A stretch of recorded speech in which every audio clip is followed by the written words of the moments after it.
Let's get more now on that news this afternoon that the youngest daughter of the Biloela family is in the process of being medically evacuated from Christmas Island to Perth. For more on this, we're joined by the family's lawyer, Karina Ford. And Karina Ford, thank you for joining us. What can you tell us about Tharnicaa's condition? I don't have a lot of news yet other than to say it was considered necessary to transfer her to Perth about 2.5 hours ago. So that will be to run some further tests as well as try and get the temperature under control. And when did she start to deteriorate? About 3 days ago. So she'd been unwell for about 10, but it got significantly worse over the weekend to the point that she was admitted to Christmas Island Hospital, and within a short period after that, a decision made to transfer her to Perth. Was the appropriate medical care available at Christmas Island right up until the point that she left a few hours ago?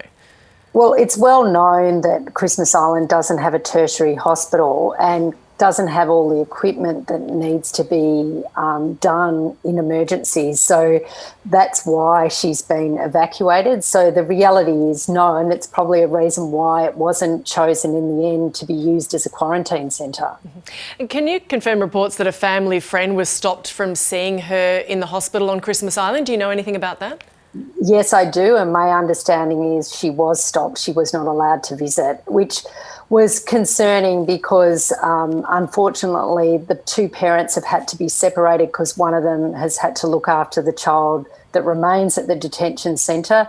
So it was really just to provide some support, as often people use other people to assist in difficult times. So are Priya and Tharnicaa in the air on their way to Perth right now? Is that your understanding?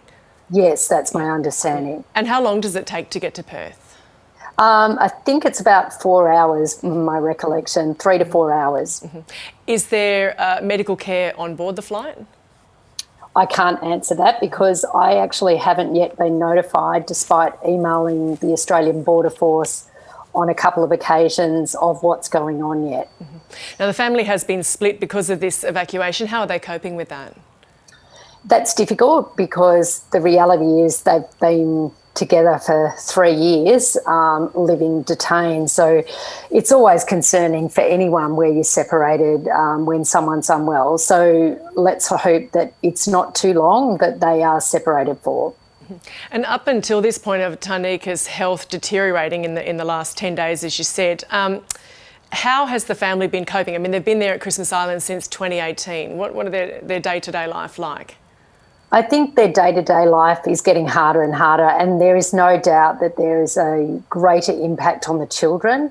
We've seen recent medical reports, which ironically we submitted to the Department of Home Affairs last night, which indicated that the children in particular are now suffering both from mental and physical health issues that may have a long-term, if not life-term, impact. As to your fight to have the family released from detention on Christmas Island, you've been urging DFAT to retract a report that says torture of Tamils in Sri Lanka is no longer state-sponsored. Tell us a bit about that and the UK's move on that. So what happened, I think it was actually the end of last week, you lose a little bit of time because things move quickly.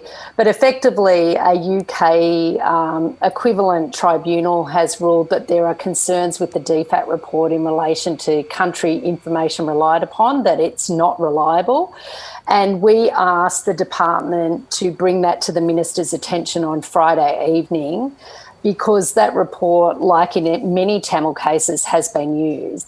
Our understanding is the department's position on it is that they will use that and other reports to back it. But of course, that doesn't make up for the cases that have already had that report considered. And as the family's lawyer, and as we said, they've been there since 2018, as their lawyer, how are you feeling about their case? What are you taking heart from at this point?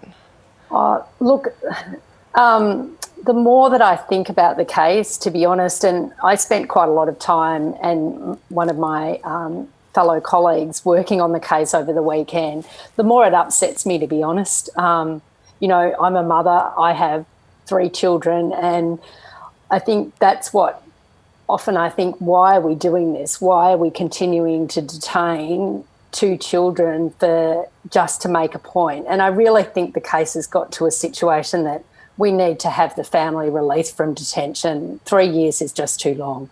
Karina Ford, thanks for speaking with us this afternoon.